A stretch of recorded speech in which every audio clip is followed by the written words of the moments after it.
ดีพี่น้องสุคนเขามาสู่เทศกาลข้าวเหมาเนาะอันนี้ก็แม่นว่าเพิ่นกำลังสุกข้าวเหมาแซ่บ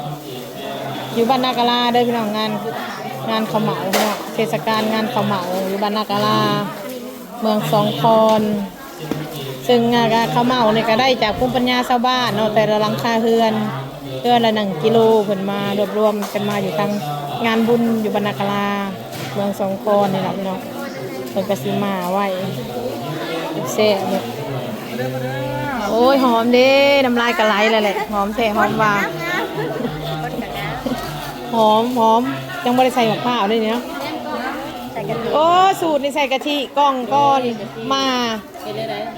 บ่เคยเห็นเนาะบ้านเฮาขูดใส่แต่บักผ้าแล้วก็น้ำข้าวสดมาแล้วก็จะเอาข้าวใส่มาเลยพี่น้องคนใดอยากกินนั่นข้าวเหมาเทศกาลข้าวเหมาอยู่บ้านนากะลาเมืองสองคอนอันนี้ก็ซึ่งเป็นประเพณีตั้งแต่ทรงปุ้ยแต่พอแต่แม่พี่น้องแต่ว่าเพิ่นก็ยังสืบทอดกันมาอยู่เนาะข้าวเหมาหลายอีหลีอะหรอหอมใส่แหละหอมแห้งพี่น้องหัวเช้าเลยมันจังบ่แพงมันเหนียวเลยได้เป็นตัวใส่น้ำตาลลงไปมาเมื่อนี้ก็จาง2 มื้อส่งหลอกกินกับพาพี่พาน้องมาเที่ยวงานเทศกาลข้าวเหมาอยู่ทางบ้านนากะลาเด้อพี่น้องเมื่อนี้ก็วันที่29ติดกันอะไรยันน้ำตาลไปวันที่28เดือน9ต้องเจ้าพอดีที่28เดือน9เทศกาลข้าวเหมาอยู่บ้านนากะลาพี่น้อง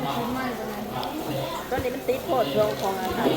หารอยากได้หอมข้าวเหมาใหม่จะว่าให้ซีมก็ให้กินนะซีมมันบ่อิ่มอันนี้ปลาขาวปลาหน้ามันก็หลายขนาดเลยพี่น้องใส่น้ำตาลหลายปานนี้เนาะโอ้พี่น้อง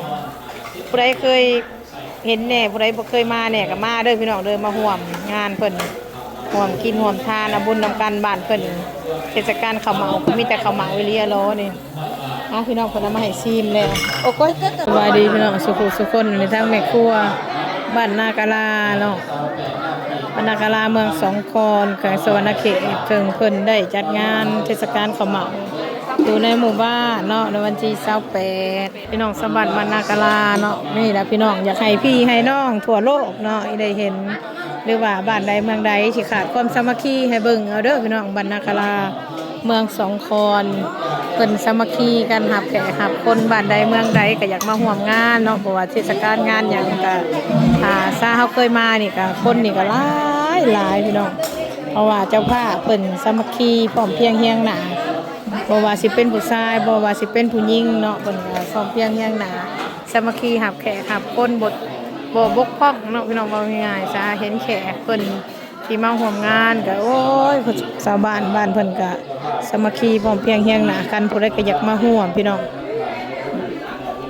พร้อมกันกินพร้อมกันทานพร้อมกันย่อพร้อมกันเสิร์ฟอยากจะแขกบ่ได้กินเบิ่งพี่น้องว่าผู้ชายบ่ว่าผู้หญิงก็สิเป็นอาหารการกินเข้าเทศกาลข้าวเหมาก็พากันพร้อมเพรียงเฮียงหน้าเนาะพากันพร้อมเพรียงเฮียงหน้ากันบ่แม่นโอ้ยข้าวเหมานี่หลายแท้ใส่ถุงมา10 คนก็ใส่ถุงมา10 คนบ่ได้แม่นพี่น้องก็ย่านแต่แขกย่านแต่คนบ่ได้กินบ่ย่านแต่แขกย่านแต่คนบ่ได้กินอิ่มชาวบ้านทุกคนหมดหมู่บ้านน้อยเนาะแต่ว่าเฮ็ดได้คนสมลงหลายทางมาหมู่บ้านนากะลาก็สิมี82หลังคาเรือนเนาะพี่น้องแต่ว่าคนเข้ามาร่วมงานในบ้านเพิ่นหลายก็ได้กระโดดแต่ยอดยังพี่น้องยอดความสามัคคียอดเฮาหับแขกหับคนได้ดีนี่พี่น้องลูกบ้านเพิ่นพร้อมเพรียงเฮียงหน้าสามัคคีกันสร้างน้ำก็ทำบุญก็พร้อมเพรียงเฮียงหน้าลงมาเบิดหมู่บ้าน80หลังคาเรือนก็ลงมาเบิด80หลังคาเรือนเนาะพี่น้องก็เลยมาเฮ็ดซอยกันสร้างน้ำก็ทำบุญนี่แหละพี่น้องอยากให้เบิ่งหลายๆบ้านเบิ่งเอาเด้อพี่น้องเริ่มความสามัคคีเริ่มอยากอยากหายไปจากแต่ละหมู่บ้านหลายหมู่บ้านก็อยากหายไปแล้วพี่น้องงานใหญ่งานน้อยก็จะเห็นคน 4-5 คนบ่เกิน10 คนเนาะมาซอยงานที่มีจิตอาสามาซอยงานบุญบ่งานส่วนรวมบ่พี่น้องในทางบ้านกาลาเพิ่น2 เทื่อนี่เฮามาพี่น้อง แล้วก็มาหลายๆเถื่อในงานเพื่อนคนก็เคยมาเป็นงานบุญเพื่อนคนถึงก็ไปซอยในงานวัดเพิ่นก็มาเบิดหมู่บ้านมาซอยกันหับแขกหับคนทำงานอยู่เพื่อนเจ้าของเนาะอันนี้เพิ่นมาอันนี้ก็ถือว่าเฮานี่เห็นในหูในตาเนี่ยก็ชมเชยพี่น้องซอยกันเฮ็ดกับกันสร้างซอยกันหับแขกหับคนถ้าไปบ้านใดบ้านเพิ่นเมืองเพิ่นเนาะหับแขกดีไผก็อยากไปไผก็อยากมาร่วมกินร่วมทานร่วมสร้างน้ำก็ทำบุญย้อนหยังอยากมาย้อนหยังคือเฮาไปเฮือนคนนั่นแหละพี่น้องเจ้าภาพเพื่อนได้เพิ่นตอนหับผู้หับคนไปแล้วมีความสุขเนาะเพิ่นก็อยากมาร่วมอันนี้คือการพี่น้องมาแล้วก็อิ่มน้ำสำราญชาวบ้านเพิ่นก็ต้อนรับดีบ่ได้ก็อยากมาพี่น้องเขาจะโอ้ยข้าวเหมาในร้ายเนาะเทศกาลข้าวเหมาใส่คนละทงก่อนหน้าเมื่อเฮือนมาซานว่าซั่นมันก็เบิดบ่ได้เนาะจากหากระซามก็สิได้อยู่2กระซามไว้หับแขกอันนี้เพิ่นบ่พี่น้องอันนี้เห็นเพิ่นสามัคคีพร้อมเพรียงเฮียงหน้ากันคักอีหลีชมเชยบ้านใดที่เริ่มหายเรื่องจิตอาสาอันนี้เพิ่นเอิ้นว่าจิตอาสาก็คือเป็นเทศกาลแล้วก็สละเนาะพี่น้องสละมาร่วมหับแขกหับคนร่วมมาบุญร่วมกินร่วมทานอันนี้ก็ถือว่าทางหมู่บ้านเพิ่นปฏิบัติได้ดีพี่น้องชมเชยได้ดีเว้ยพี่น้องสุคนอันนี้ก็อันนี้เทศกาลข้าวเหมาเด้อพี่น้องอยู่เมืองสงขลาแขวงสวรรณเขตซึ่งออกต้นญาติโยมก็มาร่วมงานหลายพี่น้องเทศกาลประจำปีเนาะเทศกาลข้าวเหมาอยู่บ้านนากาลาเมืองสงขลาแขวงสวรรณเขตวันที่29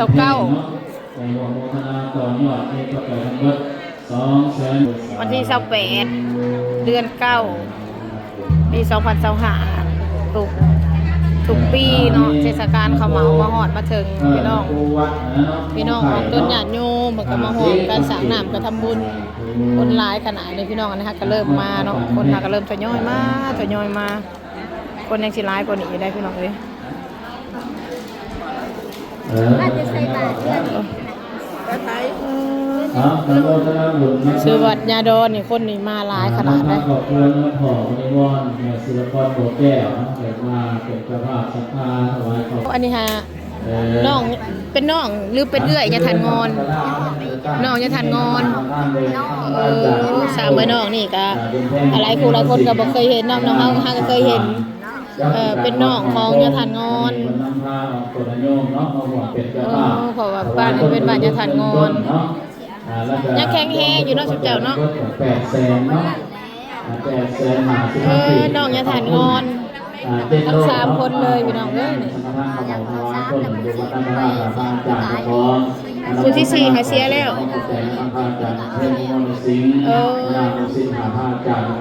ตั้งอายุยืนครอบครัวเขาจะทานงอนมาแต่ละ35โดยมา4คนน้ำมันยาเผ็ดต้นเอาไว้ข้างหลังโซ่ขางหนาเลยนะโซ่ล่างไหมทุกคนก็มีเห็นต้นหน่อยไกลนะสบายดีพี่น้องบรรยากาศตอนนี้ก็อยู่ทางบรรณาการาเมืองสงขลาแขวงสวรรณเขตเด้อพี่น้องเทศกาลข้าวเหมาซึ่งพี่น้องประชาชนออกต้นญาติโยมทางนี้โอ้ยหลายพี่น้องตัวนอกบุญยอดกุศลในวันนี้คนละมาทางนี้ก็เป็นครั้งที่2เนาะที่มาร่วมงานวัดนี่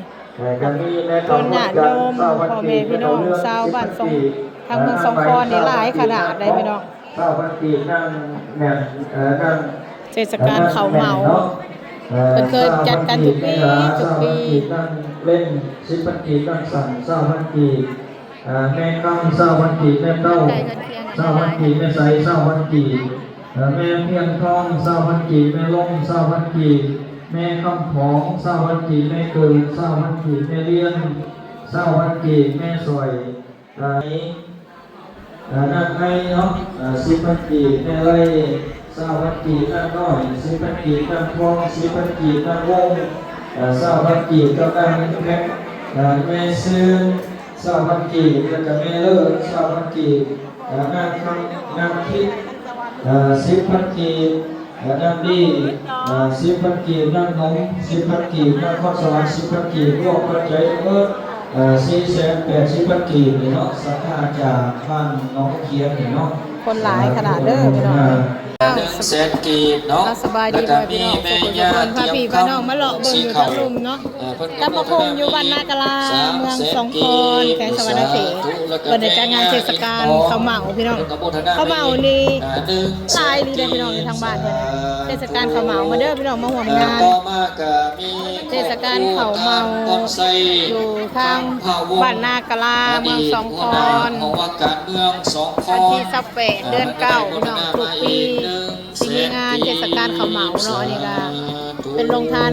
ตำแซ่บตำนัวตำเบิดมือตำเบิดเว้นเพิ่นว่าตำแซ่บๆหอม ให้ออกต้นญาติโยมของเราเจริญรุ่งเรืองในหน้าที่การงาน ๆโรงทานยังแม่แม่โอ้ขวมีแซ่บๆพี่น้องนี่เป็นตาแซ่บเป็นตะม่วนนี่เลยก็พี่น้องชาวบ้านบ้านใกล้เพื่อนเคียงเพิ่นก็มาร่วมงานทั้งพี่น้องบ้านนากะลาเมืองสองคอนเทศกาลข้าวเหมายายดอนจัดงานหยังก็คือว่าคนหลายแท้เนาะเบิ่งพี่น้องคนอันนี้ยังมาบ่เบิดบ่ฮอดนั่งเป็นตะแพงก็ดอกสบายดีบ่ทุกคนสบายดีเพิ่นหุบหยังกันเนาะอันนี้โอ้หุบกันโมกันทานจนเรียนคิวสายบุญมาหลายแท้อันนี้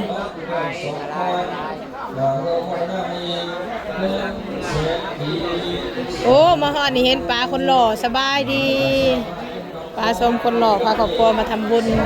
อยู่ทางนากะลาเมืองสองคอนมื้อนี้บ้านนากะลานี่บ้านบ่ใหญ่ได้พี่น้องคนมักสร้างน้ำก็ทำบุญนี่หลายบ้านนาทานงอนเป็นเทศกาลเป็นงานนี่คนนี่บ่ได้ถิ่มบ่ได้ปะนี่หลายแท้หลายว่าครอบครัวทางเต็มทางเสาทางรถถนนเนาะเอาไทยแบบเกรงใจเทศกาลข้าวเหมาพี่น้องหลายแท้หลายว่ามีคนมาร่วมสินของทานอยู่งานเทศกาลข้าวเหมาบ้านนากะลาสองคอนในสวรรณเขตเฮามายามใดก็บ่ผิดหวังพี่น้องโอ้คักเด้อบ่ได้ติเคยบ่ยังบ่เคยมาก็มาร่วมเด้อพี่น้องเด้อเทศกาลข้าวเหมาบ้านนากะลาเมืองสองคอนเนาะเป็นเหตุการณ์คนหลายได้พี่น้องออกสีเนาะบาทไทยเราไปสอนเราตอนนี้200,000 กีบเนาะบรรยากาศอยู่ทางลุ่มออกทรงมาเนาะวรจิตเนาะบ้านพนทรายวัฒนาต่อยอดของปังเนาะ200,000 กีบแขกคุมมาร่วมงานบุญเทศกาลข้าวเหมาอยู่บ้านนากะลาเด้อพี่น้องบ้านนากะลามีงานบุญยามใดคนหลายยามนั้นป้ามีแต่ผู้งามๆสวรรณเขตอันนี้มาจากสวรรณเขตหลายบ้านหลายเมืองเนาะมาร่วมลูกศิษย์ลูกหาคนหลายออกไปโหลดก่อนเพิ่นมาโหลดไว้ตลาดก็จะไม่ง่ายโหลดก่อน10,000 กีบเรียนงานแขกสวรรณเขตก็เลยนำพาเนาะญาติโยมของปู่พัฒนานำกันวันนี้เนาะพี่น้องนี่บรรยากาศอยู่ทางเชิงเด้อพี่น้องสงฆ์สมณีก็หลายครูบาอาจารย์ก็หลายก็ได้พากันฉลองศรัทธากระเปียกแซ่ทั้งครอบครัวแม่ศิลครเนาะ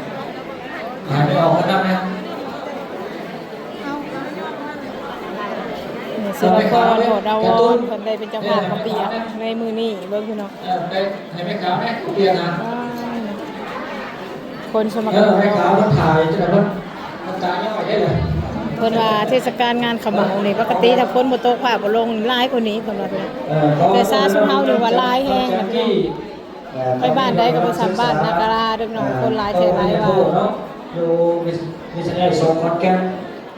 สบายดี200 บาทสาธุคนจนแหน่กันคนบ่แม่นสิน้อยๆเด้อพี่น้องเป็นแหน่กันบ่อยู่หลุมกะลายอยู่เทิงกะลายสบายดี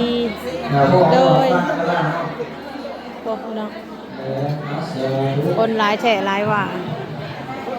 เทศกาลข้าวเหมาเด้อพี่น้องอยู่บ้านนากะลาเด้อ อันนี้เพิ่นก็พากันโมห่วงกันโมกันทานที่สร้างทางเขาเส้นทางไปตรงพี่น้องเส้นทางไปตรงเขาสู่หมู่บ้านบรรณากะลาเนาะใกล้จะสำเร็จแล้วแต่ยังอีก100 กว่าเมตรนึงดอกเพิ่นบอก130 เมตรก็จะฮอดทางดำเนาะกะปิอันนี้แซ่บขนาดเลยพี่น้องเจอหน่อยกำลังสั่นกะปิแซ่บอ่อนด้วยตัวหน่อยเด้อตัวหน่อยกำลังสั่นกะปิแซ่บเศร้าพันกีแม่พรเศร้าพันกีแม่เนี่ย มันหลายพี่น้อง ไม่น้อยบ่ไม่น้อยเศร้าพันกีหนึ่งโลกเข้าใจ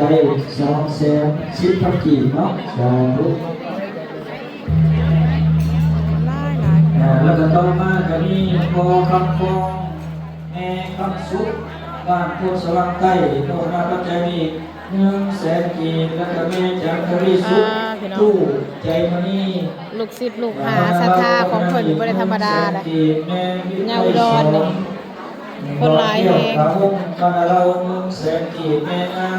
สบายดีสบายดีก็สิตุ้มออกจนญาติโยมมันได้หลายปานนี้บ่ได้ของง่ายเด้อพี่น้องแต่มาทางนากะลานี่หลายอีหลีพี่น้องมายามใดก็คนหลายขนาดบ้านสนามไส้50,000 กีแม่เพชรสระวงศ์บ้านสนามไส้20,000 กีแล้วก็แม่ศรีวันทองบ้านโพธิ์สว่างใต้คนข้างอีก50,000 กีโลกประชาชน670,000 กีเนาะทางสื่อเสียงเรียงน้ำเปิดมาโมมาทานเนี่ยครับบริธรรมดาพี่น้องสั่งเส้นทางไปตรงเนาะเปิดโมเปิดทานเฮ็ดบุญก็เหมาเพิ่นว่าได้เงินมื้อนี้ก็สิเอาไปสร้างถนนหนทางสร้างเส้นทางไปตรงเขาหมู่บ้านบรรณากะลาพี่น้องอันนี้บ้านยะทานงอนเด้อพี่น้องเด้อบรรณากะลาหลายคนก็บ่เคยได้มาได้เฮากับคำแม่ย่าคำเพชรคนงามบ่พามาก็คือสิบ่ได้มาดอกพี่น้องคนหลายแท้หลายว่าเอาบุญนำกันเด้อพี่น้องทุกคน